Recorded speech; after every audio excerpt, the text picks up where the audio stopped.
Primeiramente, boa tarde, família. Boa tarde. Fazer igual meu amigo aqui, né?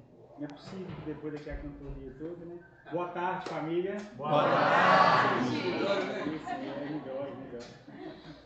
Agradecer o convite, viu, gente? O carinho, né, que essa casa tem em nos dar essa oportunidade. E dizer que desde já o nosso estudo ele é participativo, né? Falar do Evangelho sem a possibilidade de uma troca de ideias, perder a oportunidade de que todos ganhem, né? Com esse estudo. Bom, pediram para que falássemos que os discípulos são o sal da terra, os discípulos são a luz do mundo. Mas vale lembrar que quando você fala de um estudo do Evangelho, você fala de uma necessidade grande de identificação de cada um de nós com aqueles textos que, mesmo trazidos há 2 milênios, e que para muitos de nós na sociedade é algo lá do passado e que perdeu valor e de difícil percepção e entendimento, vale lembrar que esses ensinamentos foram trazidos para nós sob uma programação de um guia e modelo para a humanidade. Jesus, quando abraça o projeto Terra, né, e participa inclusive da formação planetária, nós temos isso sinalizado em alguns textos, no próprio Evangelho, também no livro A Caminho da Luz, nós temos um mestre, guia e modelo, que envolve muitos, centenas de milhares de pessoas para esse projeto educacional para todos aqueles que aqui aportassem. Então, antes de receber a presença dele com os seus ensinamentos, e este foco nosso hoje, os discípulos são o sal da terra e a luz do mundo, que são palavras dele no Evangelho de Mateus, ele trouxe muitos outros que abriram trincheiras, trouxeram percepções da necessidade de fixação da lei em nós para que depois pudéssemos receber aspectos de amor. Mas vale a pena dizer também que o estudo do Evangelho, quando observado com profundidade, nós vamos perceber a importância que iremos encontrar nos personagens, nos ambientes, nos verbos, no tempo. Isso tudo vai fazendo muita diferença para nós, né? Principalmente agora que aqui hoje, no Cristianismo Rede Vivo, na Casa Espírita, onde continuamos recebendo material da espiritualidade de forma incessante, porque muitos de nós ficamos presos lá atrás naquilo que a gente chamava de sagrado, naqueles textos, e perdemos a oportunidade de perceber que a espiritualidade ela não para de falar conosco, né? Ela continua trazendo os seus recados. Se a gente fizer uma pequena viagem, formos lá atrás no livro Gênesis, né? E aonde lá nós vamos ter citações sobre a formação do mundo, né? Como que Deus fez um mundo lá, entre aspas, em 6 dias e descansou no 7. Você se lembra desse livro, a Gênesis? Lembra da Bíblia? Você lembra lá? Então, quem que é que escreve a Gênesis para nós? Vamos pensar, se ele fala da formação do planeta, né? E a época, ele vai cantar isso, porque na época nem tinha escrito. Se ele fala da formação do planeta, você pensa assim, ele estava lá para ver o mundo se formar, né? Deus fazendo o mundo. Será? Será que é assim? Quem escreve a Gênesis para nós, gente? Estou perguntando para os encarnados, os que estão aqui no plano físico. Quem escreve a Gênesis para nós? Hã? Jesus. Não. Moisés.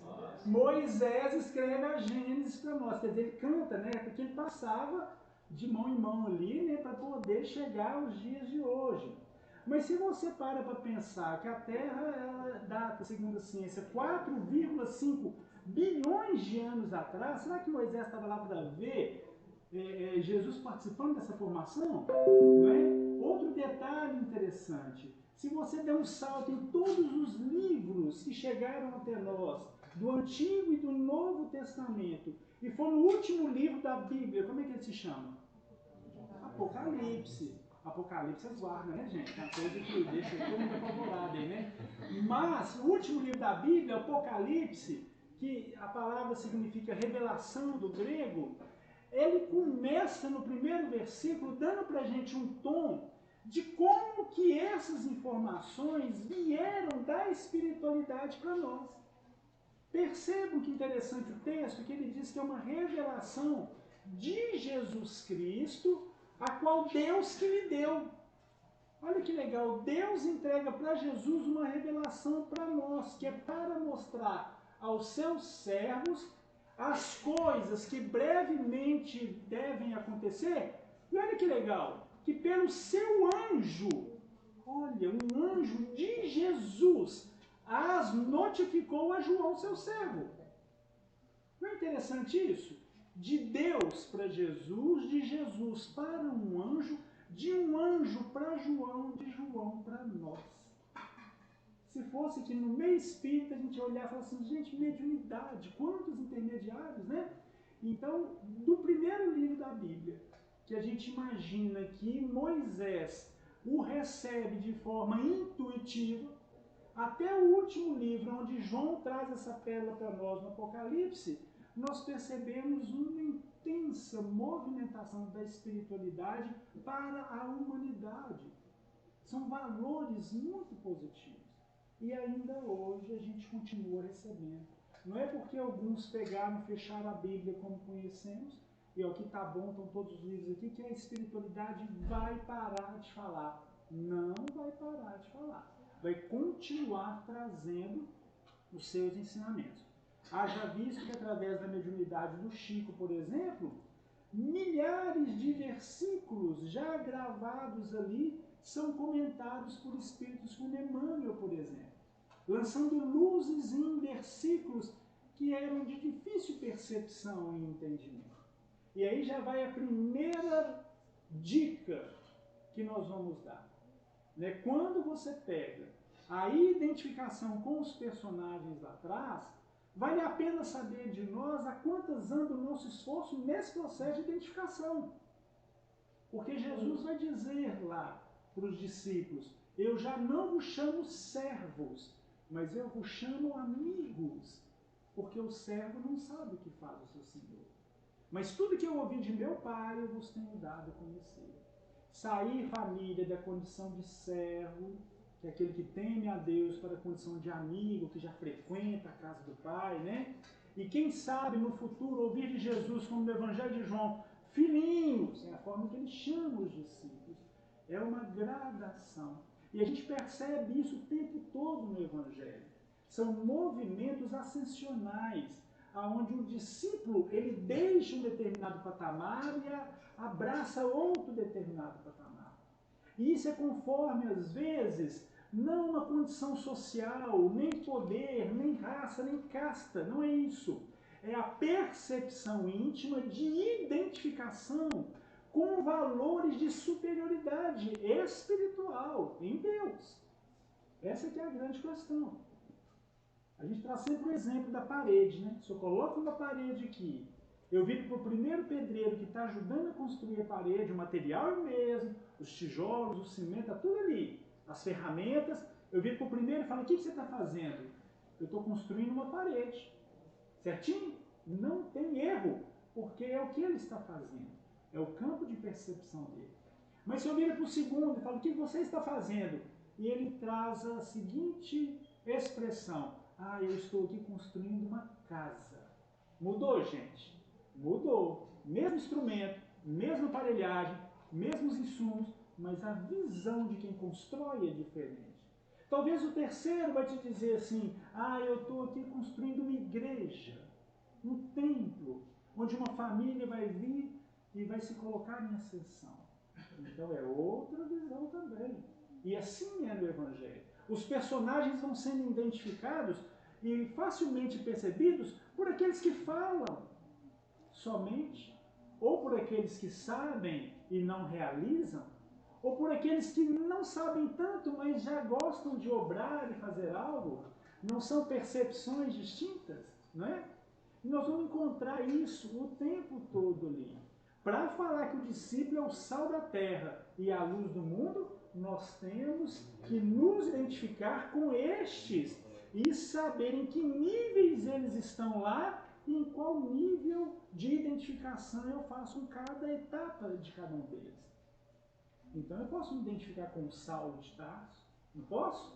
Que é aquele doutor da lei, preso a aspectos de justiça ali e que está indo perseguir os cristãos. Mas também posso me identificar com um Paulo, que é a transformação.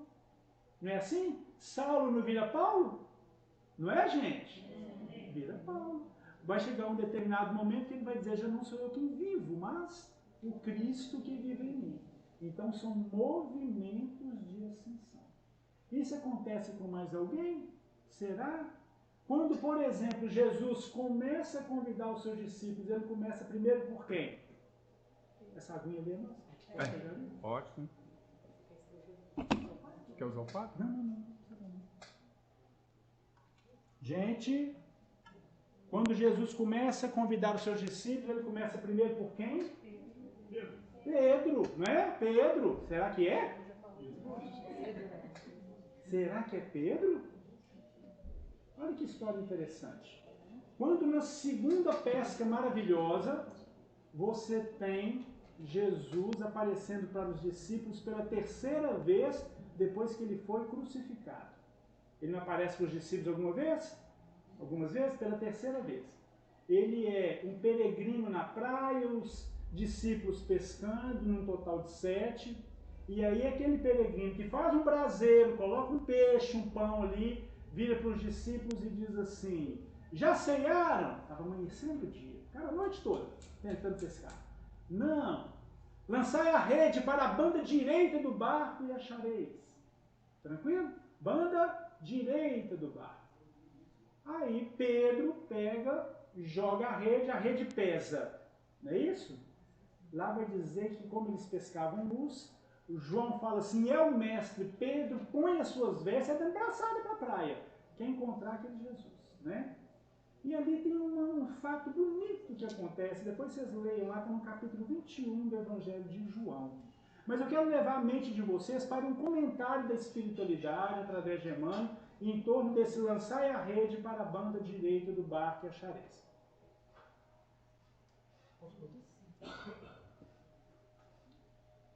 Emmanuel vai dizer, no livro Caminho, Verdade e Vida, lição de número 21, Caminhos Retos, que figuradamente, e isso tem a ver conosco, tá, gente?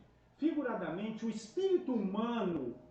Quem aqui, gente, é espírito humano? Levanta a mão, por favor. Tem espírito humano aí? Pode levantar a mão, gente. Vamos abordar. Isso. Figuradamente, o espírito humano é um pescador dos valores evolutivos. Olha o que nós estamos fazendo aqui. Na escola regeneradora da Terra.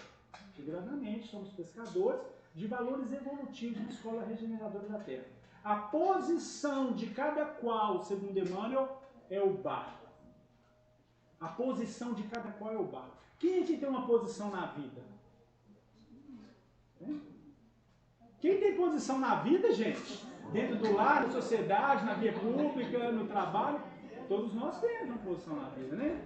A posição de cada qual na vida é o barco na passagem, né? Todos os dias o homem se levanta com a sua rede de interesses. O que Jesus pede para o discípulo fazer? Lançar a rede para a banda direita do barco. Todos os dias o homem se levanta com a sua rede de interesses. Alguém aqui tem interesse? Nu. Vocês têm interesse? Nu. Tem? Estamos lançando a nossa rede, pergunta Emmanuel, para a banda direita do barco? Pautam os nossos pensamentos e atitudes na mais reta justiça, por isso que ele intitula Caminhos Retos. Será na mais reta justiça? Pegaram isso aí? Comentário de Emmanuel. Vamos lá no convite que Jesus fez primeiro para quem? Pedro. Será que foi Pedro? Não foi Pedro. Não foi Pedro. Primeiro discípulo que Jesus convida, não é Mateus. No Evangelho de Lucas, sabe quem é? No Evangelho de Lucas, o primeiro discípulo que Jesus convida é Simão. Ah, não, Toninho. Aí é pegadinha. Porque Simão não é Simão Pedro? Será? Hã? Depois ele mudou para Pedro. Depois mudou para Pedro. Saulo não vira Paulo? Levi, cobrador de impostos, não vira Mateus? Não é? Simão virou Pedro.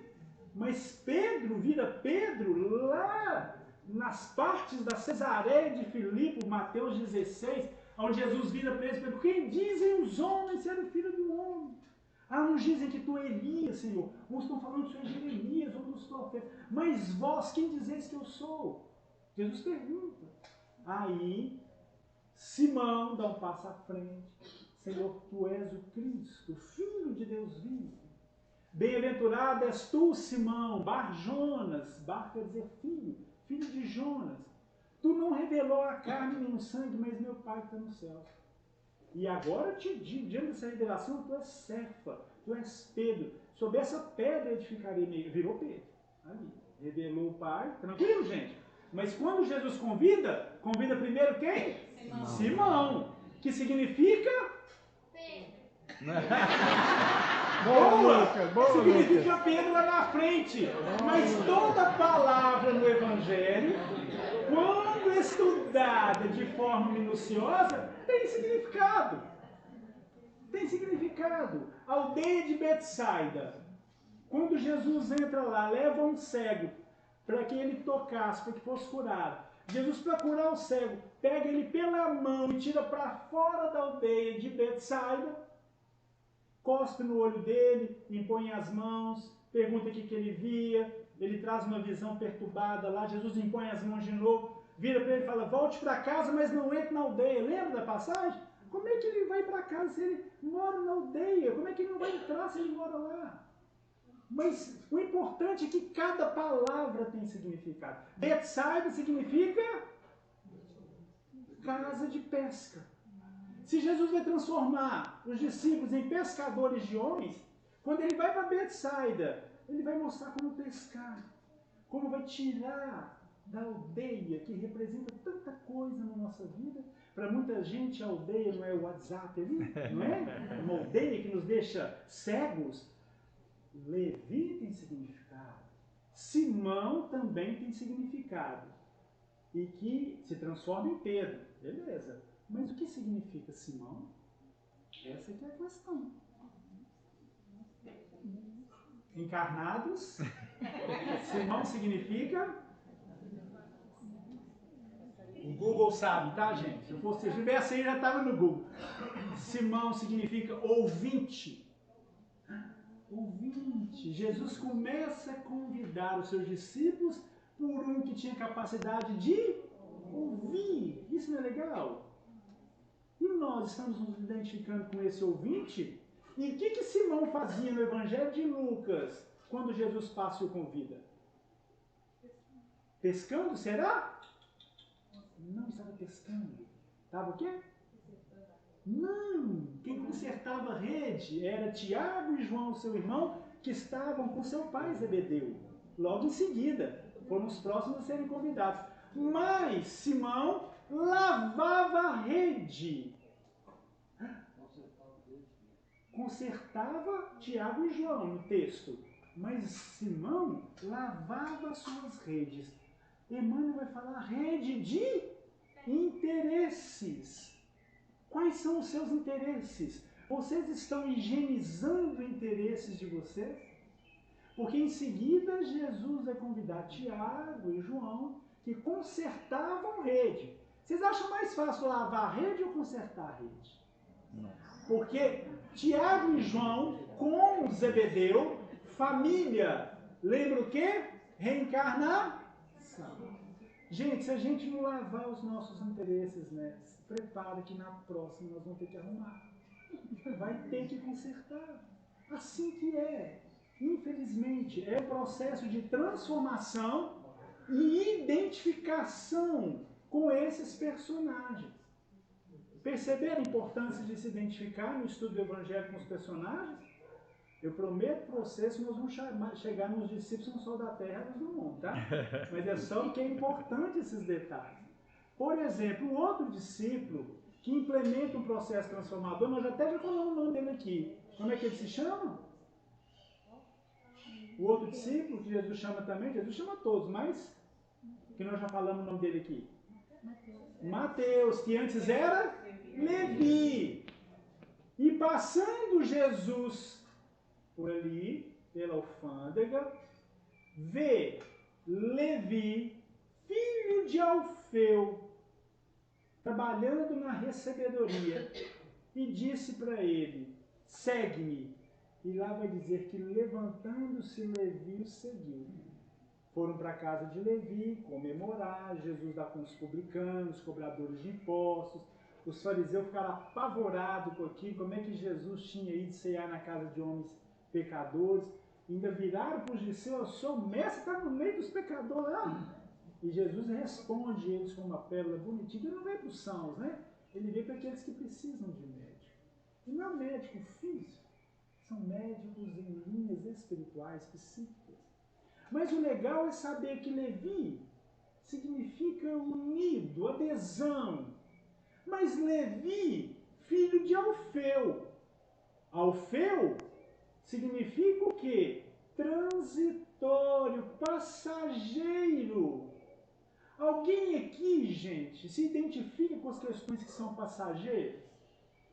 Porque Mateus é a transformação de Levi, e Mateus traz o significado de homem de Deus. Perceberam?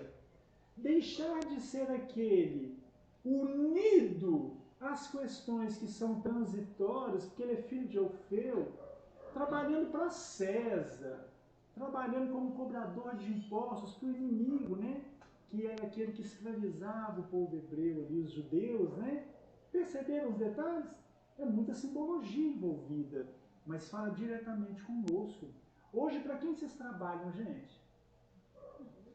E vocês estão assentados na recebedoria como publicanos, cobradores de impostos, trabalhando para César ou trabalhando para Deus?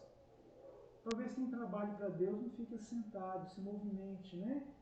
Mas ali nós temos um caso de um discípulo que está acomodado, assentado, trabalhando. Será que nós somos assim? Será que nós somos publicanos na vida? Só cobrando impostos e querendo receber? Ou nós já como Zaqueu, que também era chefe dos homens públicos, compartilhamos os nossos bens? Lembra que Zaqueu se levanta e diz, eis que eu já dou a metade dos meus bens aos pobres, e se em alguma coisa tenho defraudado alguém, eu restituo 4 vezes mais, não é? Olha que interessante. Mateus, ele sai daquela posição de cobrador de impostos para receber Jesus em sua casa, e os seus amigos, e os pecadores também, recebendo para processos de transformação. Ô, gente, eu estou chateando vocês? Não, vocês estão assim, meio calados, uns cochilando aí, né? E nós estamos precisando entrar na outra parte. Só que é tanta alegria trabalhar com esse mestre e compartilhar esses recursos, que eu não sei quanto tempo eu tenho, mas eu vou convidar vocês, um minutinho só, se levantar, abraça a pessoa que veio, que está do lado, e agradece por ter vindo, porque nós vamos entrar no estudo agora. Gente, empolgaram, Toninho, agora empolgaram. Já tá bom, gente. Vocês estão atrapalhando a reunião, gente.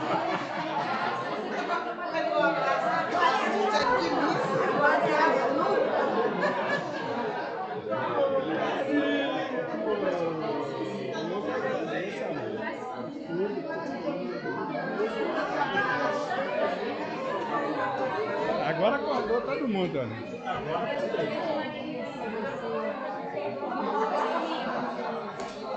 Família. Gente, vocês estão atrapalhando. Vamos puxar minha orelha, bebê.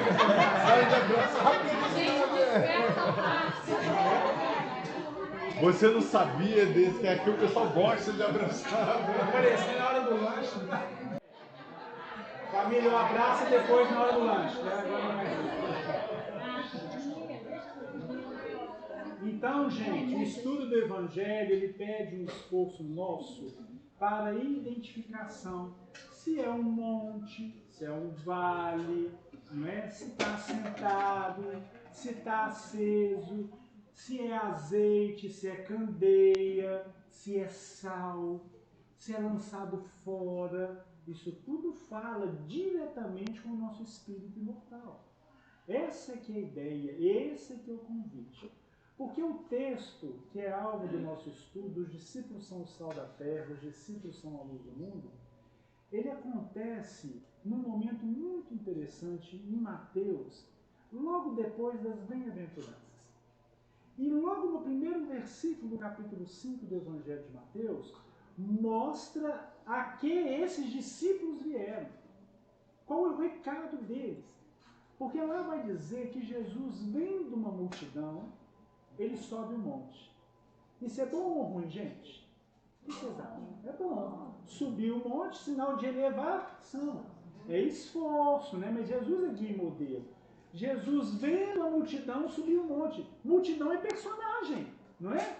Não tem uma multidão dentro da gente? Aqui não tem o coxo, cobrador de impostos, o adulto, está tudo aqui. Ao longo das encarnações, são personagens que a gente foi criando que eles têm que acerenar. Jesus, nas multiplicações dos pães, ele pede para que a multidão se assente. A multidão se assente na relva. Na outra multiplicação, pede para que a multidão se assente no chão. Multidão não pode ficar de pé. É complicação. Vocês viram aqui agora, tem 2 minutos, a multidão ficou louca ali. Multidão é um negócio complicado. Então, Jesus, vendo a multidão, sobe o monte. E assentando-se, aproximaram-se dele os seus discípulos. E ele, abrindo a sua boca, os ensinava. Olha que legal, o discípulo aproxima de Jesus. Ele desceu ou subiu o discípulo? Subiu, se elevou. Talvez não chegue onde Jesus está, mas ele se esforça e se aproxima. A grande multidão fica no vale. Ela não vai subir atrás de Jesus, subindo o monte. E esse primeiro versículo tem um negócio ali que parece uma redundância, porque lá vai dizer que ele, abrindo a boca, os ensinava, dizendo. É lógico que ele vai dizer, ele vai ter que abrir a... Poderia tirar isso, né? Ficaria mais fácil, economizava tinta, né? E ele os ensinava dizendo. Para que vai colocar abrindo a boca? Tem importância isso, gente? Tudo no Evangelho tem importância. Todos os detalhes são muito significativos. Lá na frente nós vamos encontrar no evangelista dizendo que a boca fala do que está cheio. Olha que legal, Jesus vai falar para nós, ali no Sermão da Montanha, no capítulo 5, 6 e 7 de Mateus, daquilo que ele traz no coração dele. A boca fala do que está cheio o coração. Por isso ele, abrindo a sua boca, os ensinava dizendo. Então esses aí que se esforçaram são os discípulos. E ele continua, vós sois o sal da terra. Depois das bem-aventuranças. O que nós estamos começando a perceber? As bem-aventuranças talvez tenham sido ditas para toda a gente ouvir, mas ela provavelmente foi entregue na mão do discípulo que se esforça, aquele que quis ir atrás, aquele que olhou e pensou assim, eu posso ficar aqui no vale ou eu posso subir esse monte? Faz diferença, porque eles se esforçaram e Jesus traz a pérola, mas quando entra no título, os discípulos são o sal da terra, os discípulos são a luz do mundo, Jesus continuou, vós sois o sal da terra. Então ele fala para os discípulos, para aqueles que realmente se esforçaram. Pensem nisso, porque estar com Jesus, ou aproximar dele, pede de nós um esforço, uma sintonia. Embora Jesus é claro no seu evangelho, quando ele diz que onde se reunirem 2, 3 ou mais pessoas em nome dele, ele aí estará no meio deles. Então Jesus está aqui conosco, nós temos muita convicção sobre isso. Mas nós temos que nos sintonizarmos, né? Então ele vai dizer, vós sois o sal da terra. Mas se o sal for insípido, com que se há de salgar? Para nada mais presta, senão para ser lançado fora e ser pisado pelos homens. Sal insípido é o que, gente? Sem sabor. Sem sabor. E qual é a função do sal? Dá sabor. Temperar. O sal em si, ele nada mais faz do que acentuar o sabor do alimento. Aquele alimento sem o tempero, ele fica xoxo, ele perde o sabor. Quando você usa o sal no alimento, acentua. Então vamos imaginar, discípulo, vós sois o sal da terra. Então o discípulo aqui presente, começa a pensar assim, como que eu vou fazer para dar sabor à vida daqueles que estão em torno de mim? Esse é o primeiro ponto. Vocês conseguem dar sabor à vida, gente? Conseguem? Sim. Tem que fazer. Mas para que mais que serve o sal? Para conservar. Conservação! Para que conservar, gente? Tem muita gente se perdendo aí fora. Não é? Então, o sal, vós sois o sal da terra, lembrem-se que nós temos que evocar para nós essa função, não só de acentuar o sabor da vida, mas também de conservação. Às vezes através da amizade, da palavra amiga, convidando para que o outro possa refletir e pensar aonde estamos nos perdendo. Tranquilo, gente? Eu não estou chateando vocês, não. Não? Então vamos ter esse tipo de percepção. Porque o Evangelho fala conosco. O Evangelho fala com cada um de nós nesse sentido. Mas se o sal for insípido, para nada mais presta, né? Não serve para nada, né? Serve, gente? Não? Na época de Jesus, pegava o sal insípido, sal xoxo, sem gosto, que não se fazia o quê? Não, sal sim, o sal que prestava. Agora um sal que não traz a sua função, para nada mais presta, senão para ser lançado fora e ser pisado pelos homens. Então era julgado na via pública para pavimentação, era julgado no terreiro lá do templo, né, para evitar poeira, tranquilo? Servia para pisar. Só que nós temos que pensar que o ensinamento nosso aqui é de ordem material ou de ordem espiritual? Espiritual. Nós somos preocupados com a questão espiritual. O lançar fora no Evangelho, cuidado, não é botar aqui para fora da rua, não. O lançar fora no Evangelho muitas vezes é exílio. Quem já ouviu falar nos capelinos aqui, que vieram de capela para cá para nos ajudar na fixação da raça humana aqui?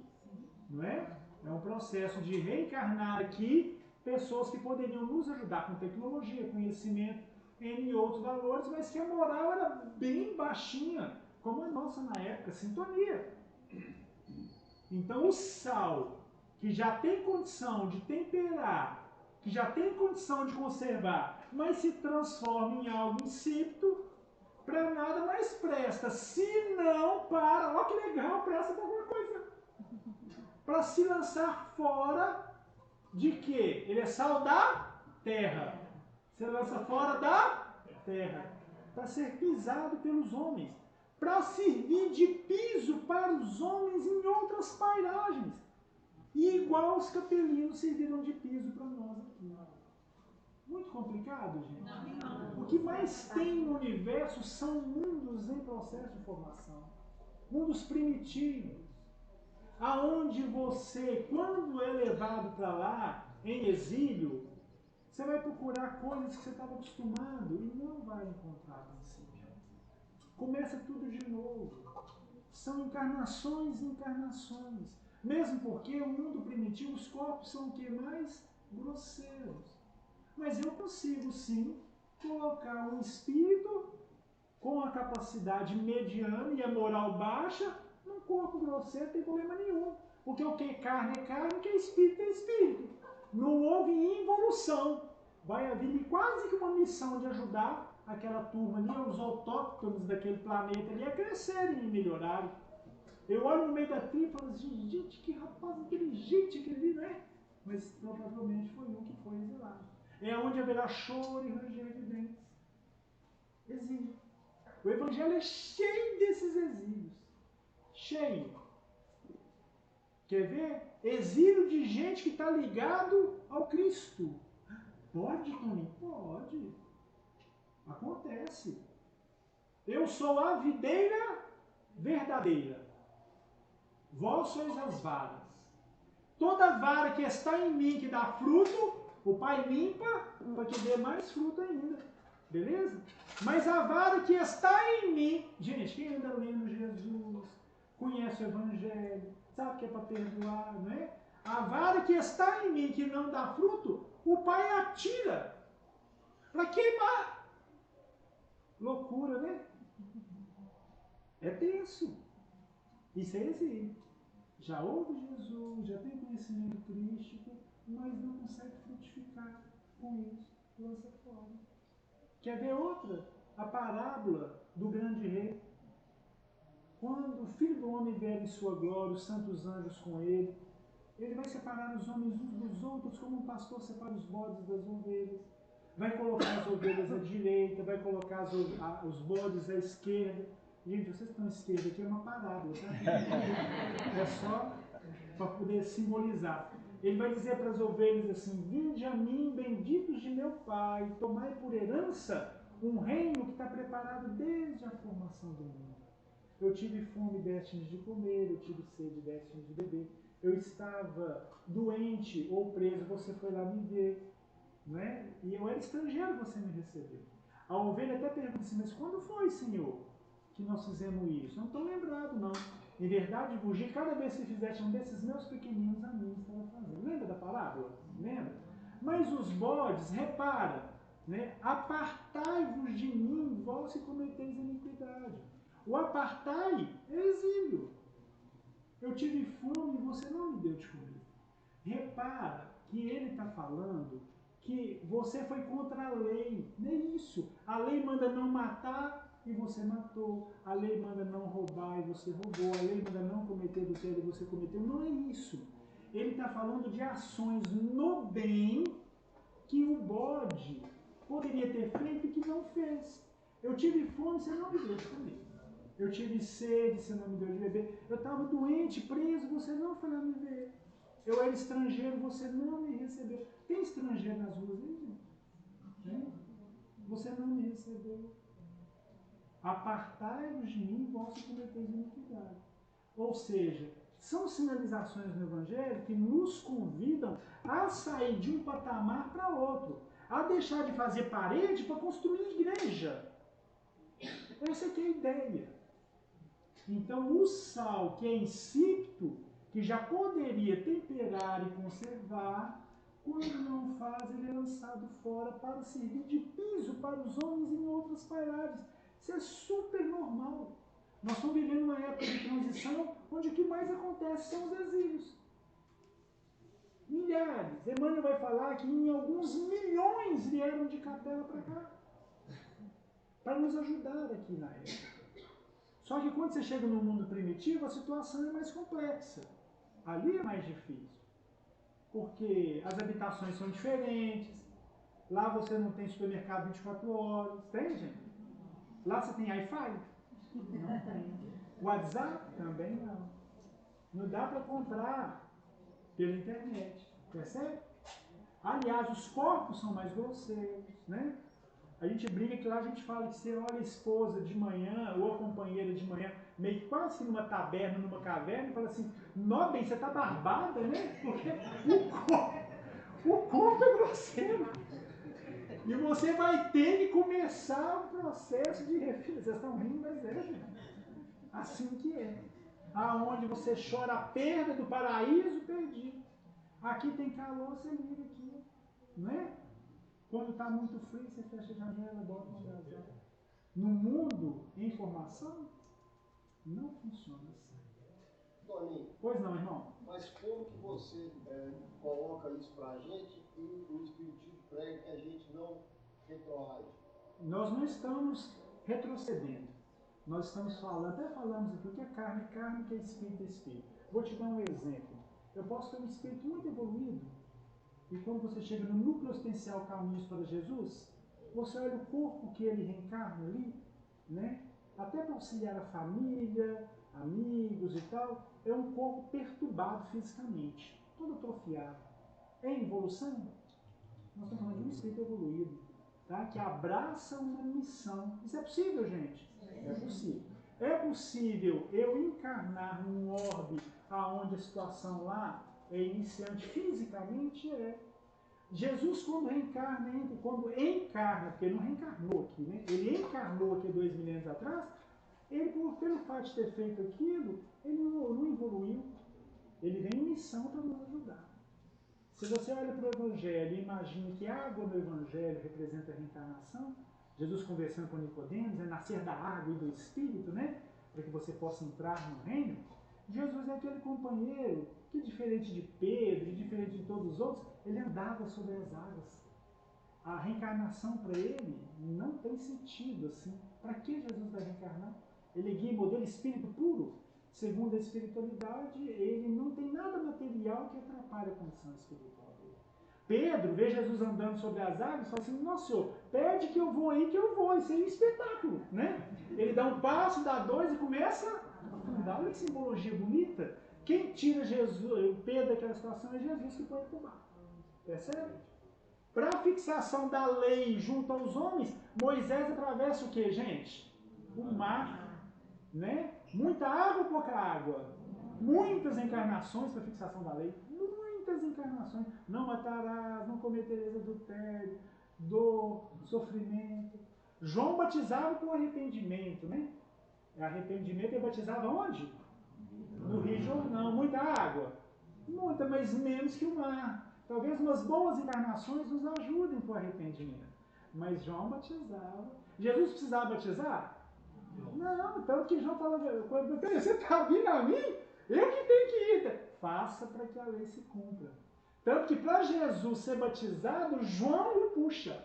Percebe? Para que ele consiga. O Evangelho é bonito na sua essência, nos seus detalhes, né? Então, quando um companheiro sai daqui para um mundo iniciante lá, primitivo, ele vai servir de piso para os homens lá, de base para os homens lá. Né? Mas não houve involução. Quando eu preciso passar por dificuldades em qualquer área, fisicamente falando, não quer dizer involução, é aprendizado. Tanto que, ora, eu posso encarnar num corpo feminino, num corpo masculino, pele com cores variadas, condição física totalmente atabalhoada ou não, com condições físicas perfeitas para o desenvolvimento intelectual e outras ou não, é nesse sentido. Mesmo porque a sua condição moral você não perde, né? Não perde. Se perdesse a evolução, isso não perde. Tá? Essa é a ideia. Tá? Me veio uma coisa em mente, André Luiz vai nos narrar um fato obsessivo no plano espiritual. Eu esqueci o nome que se dá a esse processo, onde os espíritos subjugadores pegam uma mulher já desencarnada lá no plano espiritual e começa a falar na cabeça dela que ela era uma loba. Loba. Não sei se chegou a ver isso, esse caso. É bem interessante. No livro Libertação. Ela estiola a condição perispiritual dela e ela adquire formas atrofiadas ali de um verdadeiro animal. Não houve involução, houve uma subjugação mental. Diante de um passe, diante de um acolhimento, diante de retoma o processo natural que lhe é próprio dentro do processo evolutivo da companhia. Vamos voltar aqui nos discípulos? Beleza? Obrigado, irmão. Mais algum comentário, alguma pergunta dentro do que falamos aqui, gente? Estão muito calados. Não? Quanto tempo tem, gente? É mentira, é sério? E nós ainda vamos ter que ser luz do mundo ainda? Vós sois a luz do mundo. Embora no Evangelho de João, Jesus vai dizer: eu sou a luz do mundo. Quem me segue não andará em trevas. Lembra? Mas terá a luz da vida. Eu sou a luz do mundo, em João. Mas em Mateus, ele vai dizer para os discípulos: vós sois a luz do mundo. Não se pode esconder uma cidade quando ela é edificada sobre um monte. E ninguém, acendendo uma candeia, a coloca debaixo do alqueire, ou como está em Marcos, lá debaixo da cama, mas coloca no velador e dá a luz a todos que entram na casa. Ele diz um pouquinho mais, dizendo assim: resplandeça, pois, a vossa luz diante dos homens, para que eles vejam as vossas boas obras e glorifiquem a vosso Pai que está nos céus. Gente, vós sois a luz do mundo. Cidade edificada sobre um monte? O que pode significar isso? Aqui vocês estão vendo quantas luzes, gente? Eu vejo muitas. Não se prendam às luzes físicas com seus fótons e com as suas possibilidades. Vamos às luzes espirituais. Quantas luzes vocês estão vendo aqui? Muitas. elas estão agora, no momento, edificadas sobre o monte? Sim. Ninguém pode esconder essa cidade quando ela é edificada sobre o monte. Você bem, ninguém pode esconder quando você se une, quando vocês se dedicam, quando vocês participam, quando vocês se colocam à disposição da seara do Cristo para atuar na sociedade e produzir. Aqui se transforma num porto seguro, onde muitos de nós, nos momentos difíceis, aqui que nós vamos ter, aqui que nós vamos buscar, aqui que nós vamos ter a segurança daquele mandamento de Jesus, quando ele dizia, um novo mandamento vos dou, isso é muito novo, né? Que vos ameis uns aos outros. Lembra disso?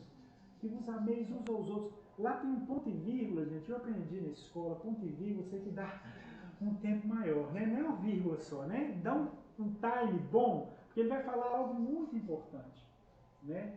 Um novo mandamento vos dou, que vos ameis uns aos outros. Assim como eu vos amei a vós, que uns aos outros vos ameis. Ele quer que nós nos amemos uns aos outros como ele nos amou. Como é que Jesus nos amou, gente? Ou melhor, como Jesus nos ama, sem cobrar nada, amar por amar, incondicionalmente. Tranquilo? Ele quer que nós nos amemos uns aos outros como ele nos amou. Então, Emmanuel vai explicar isso numa das suas lições, aonde ele vai dizer que aqui, na instituição, no lar do cristianismo, você tem essa garantia de saber que aqui você vai estar amando, mas aqui também você vai ser amado. Diferente da regra áurea, que todo bom judeu sabia naquela época. Amar a Deus sobre todas as coisas e ao próximo como a ti mesmo. Isso todo mundo sabia. Amar ao próximo como a ti mesmo depende só de você. Agora, amar uns aos outros, é o que Emmanuel explica. É a segurança que aqui você tem um ambiente propício para isso. Aqui é a casa da fé, onde a gente tem a capacidade de amar e também ser amado, de buscar socorro e ser socorrido, e também socorrer. Essa que é a ideia. É uma cidade edificada sobre um monte. Aqui é onde a gente busca o azeite. Na cidade, onde a gente adquire o azeite, para colocar o azeite aonde, gente? Na candeia. Naquela lamparinazinha lá. Porque você vai sair de um processo coletivo da cidade, onde está tudo bem aqui, para um processo individual, quer ver? E ninguém acendendo uma candeia a coloca debaixo do alqueire, mas coloca no velador. Acendendo uma candeia são quantas luzes? A cidade são muitas luzes. E acendendo a candeia são quantas? Uma só. Sabe por que o texto te oferece isso? Porque aqui está tudo bem. Aqui, se o Toninho der uma doida aqui no Toninho, recomeçar, né? Vai ter 3 que vão segurar. Segura com carinho, ele virou palestrante, né? Segura com carinho para ele machucar, né? Vai aparecer 10 para dar paz, né? Não é legal isso? Agora, na nossa casa é assim, gente. Você me dá uma doida lá, o que acontece, né? Ninguém acendendo uma candeia. Olha para você ver, é um processo individual. Por que Jesus fala isso? Porque se aqui pega fogo, é lá. É lá que pega fogo. Então você tem que acender a candeia e vigiar para não colocá-la debaixo do alqueire. O alqueire é o quê? É uma caixa, um cesto que representa medida comercial na época. Um alqueire de milho, percebe? É uma medida comercial. Eu não posso colocar uma candeia acesa com tanto azeite, com tanto óleo, que representa conhecimento, debaixo de algo de interesse ou comercial. Vou iluminar fulano, mas não vou iluminar ciclano. Não cabe isso. E no Evangelho de Marcos fala pior. Ninguém acendendo uma candeia coloca debaixo da cama. O que acontece se você acende uma candeia e põe debaixo da cama? Gente, vocês vêm de trás aí. Estão ouvindo? O que acontece se você acende a candeia e põe debaixo da cama? Vai fazer o quê? Botar fogo no barraco, filho. E é o que a gente teme em fazer. A gente pega esse azeite todo que está aqui, 19 anos de comemoração, né? Pega esse azeite, vamos acender a candeia? Vamos chegar em casa. Aprendi hoje a abraçar, né? Hoje eu aprendi que eu posso levar paz, alegria àqueles que lá estão. Aí eu vou chegando perto de casa, parece que a coisa vai perdendo pelo caminho, né?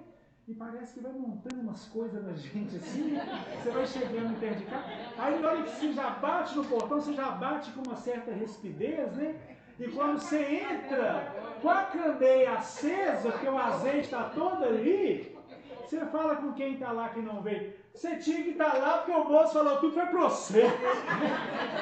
Não, que a gente faz? Pegou a candeia e botou aonde?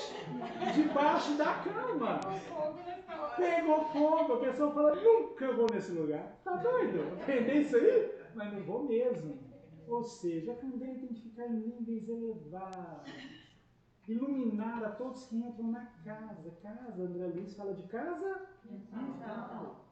Quando você troca possibilidades de acolhimento aqui, essa candeia tem que estar em altos patamares, iluminando. Fulano, você está nervoso? Senta aqui, respira. Posso te ajudar? Né? Começar a ter ações que são ações acolhedoras, apaziguadoras, consoladoras. Olhar para todos dentro do lar e fazer o papel da ovelha. Fazer o papel da ovelha. Essa é a nossa função. Lembrando que aqueles pequeninos, tive fome, deste-me de comer, tive sede, deste-me de beber, eu estava doente, você foi me ver. Esse doente, gente, no Evangelho, não é um doente só do hospital lá, não. Às vezes é um doente que está dentro do lar. Ele é doente dentro do lar. Ele malha 6 vezes por semana. Ele é bombado. Faz refeição, toma whey protein. Está doente. Precisando de quê? De visita. Estive doente e você foi lá me ver. Você tem que dar só 3 passos no corredor e bater na porta. Fala, filho, só quero te dar um abraço. Talvez você escute na primeira tentativa, pai, dia 10, recebi foi no dia 5, não tem opção. Ele vai achar que você está querendo uma força, mas não é. É sair de um patamar de percepção e entrar no outro. O estrangeiro que precisa que você o receba, ele nasceu no mesmo lar que você, fala a mesma língua, tem o mesmo tom de sua pele, mas ele não fala uma língua extra igual que você já fala. Ele não conhece o Cristo, não conhece a doutrina, mas precisa de acolhimento, ele precisa de ser recebido. O que nós estamos falando aqui está muito complicado, gente? Não. Então, o sal da terra e a luz do mundo servem para isso. Iluminar não é só com a luz, iluminar é esclarecimento, é clarear. Né? Essa que é a ideia. Vamos lembrar de Jesus, quando ele vai falar para que a gente amássemos os inimigos, ele vai dizer que nós sabíamos o que era para fazer. Ouviste o que foi dito? Amarás o teu próximo, aborrecerás o teu inimigo. Eu, porém, vos digo, amai os vossos inimigos. Bendizei aqueles que vos maldizem. Fazei bem aos que vos odeiam. Orai pelos que vos perseguem. E orai pelos que vos perseguem, para quê? Para que sejais filhos de vosso Pai que está nos céus. Olha o que o Pai fala quando você fala de iluminação. Para que sejais filhos de vosso Pai que está nos céus, que façam que o seu sol se levante sobre maus e bons. Quem está na frente, gente? Os bons ou os maus na passagem? Vou ler de novo, ó. Faz com que o seu sol se levante sobre maus e bons, e a chuva desça sobre justos e injustos. Quem que está na frente, gente? Os maus. O Pai faz com que o seu sol se levante sobre maus e bons, porque Ele sabe a importância que os maus, entre aspas, também possuem. E se você já faz essa distinção dentro do lar, no trabalho, entre aquilo que você considera que é joio e aquilo que você considera que é trigo, entre aquilo que você considera que é mal e aquilo que você considera que é bom, ouça o Evangelho. O Pai faz com que o seu sol se levante sobre nós.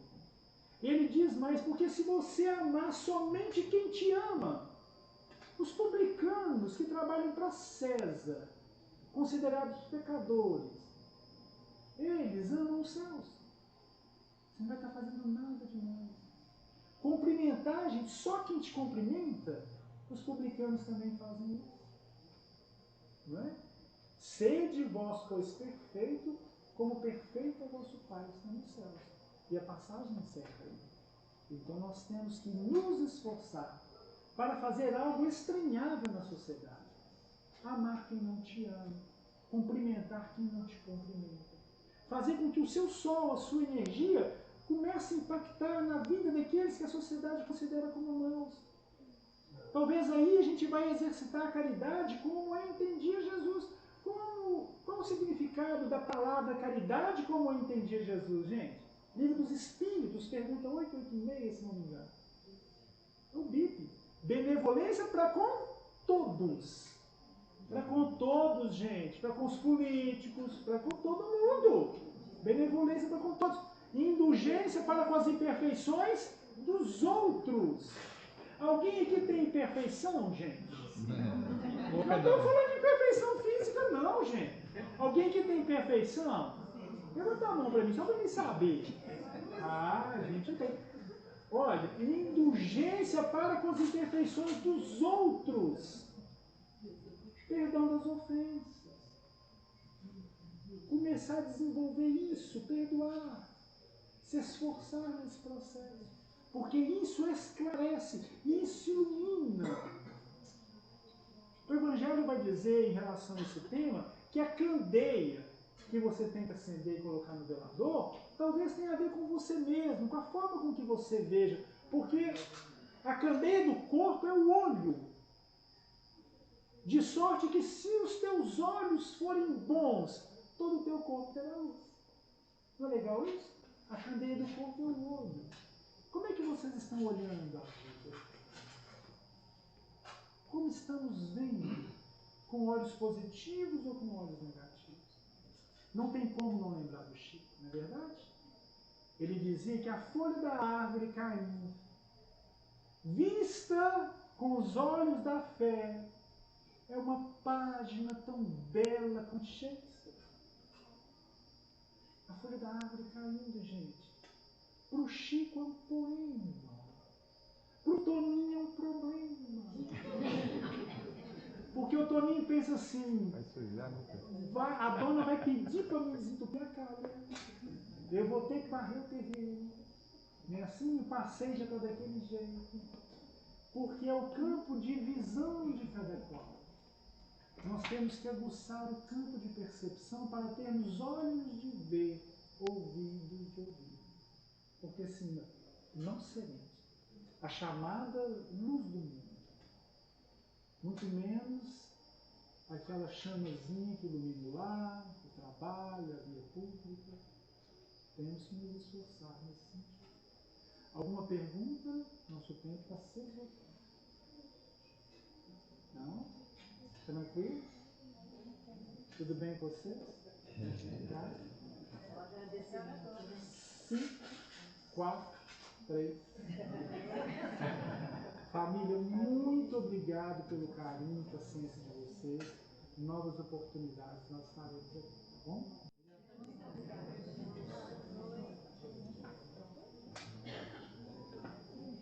Peraí, Paulo.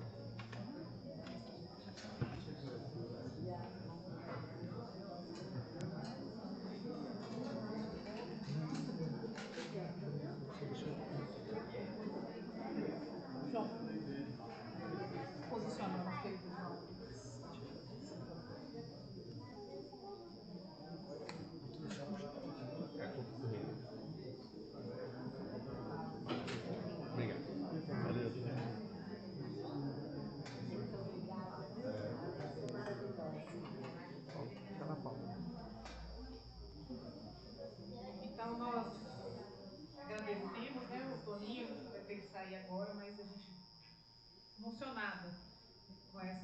oportunidade, né, que a gente teve aqui essa noite, essa tarde, né? Eu acho que foi realmente um banquete. Esses dias eu tenho lembrado muito de Rubem Alves. Rubem Alves é um escritor, e ele fala muito, né, do banquete literário. A gente lê um livro e às vezes a gente tem um banquete. E hoje a gente tem que ter um banquete espiritual, né? Eu acho que é a palavra que define o que a gente passou, né? E eu acho que é a grande oportunidade de estarmos aqui. E aí a gente, para fechar, a gente quer fazer um fechamento diferente. Nós vamos comemorar a comida, né? Que a gente gosta de degustar sobre o banquete. Comer, né? O banquete material. Né? Gente, aqui, antes de agradecer, antes de passar aqui para o João, que o João vai fazer um fechamento para a gente, agradecer a presença de todos, né? Que atendeu o nosso convite. Eu estou aqui olhando aqui, antes de gente, que saudade, né? Que saudade. Está ali, pois é, acabei de ver.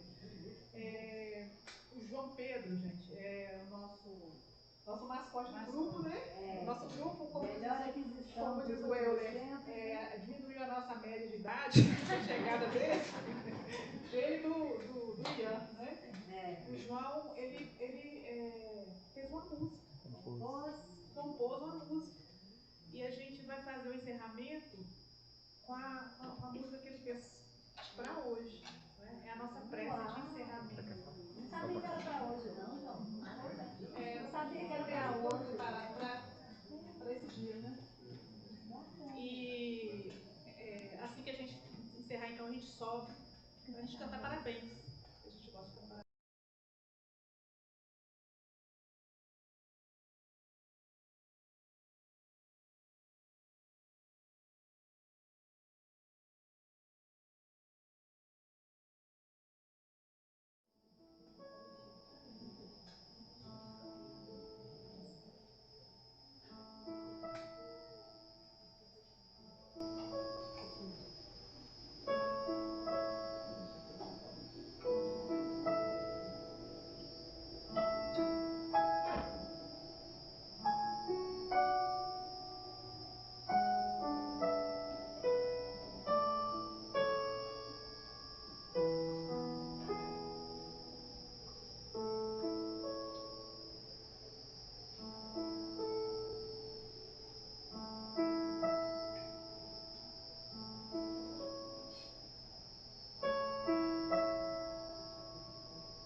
Muito legal.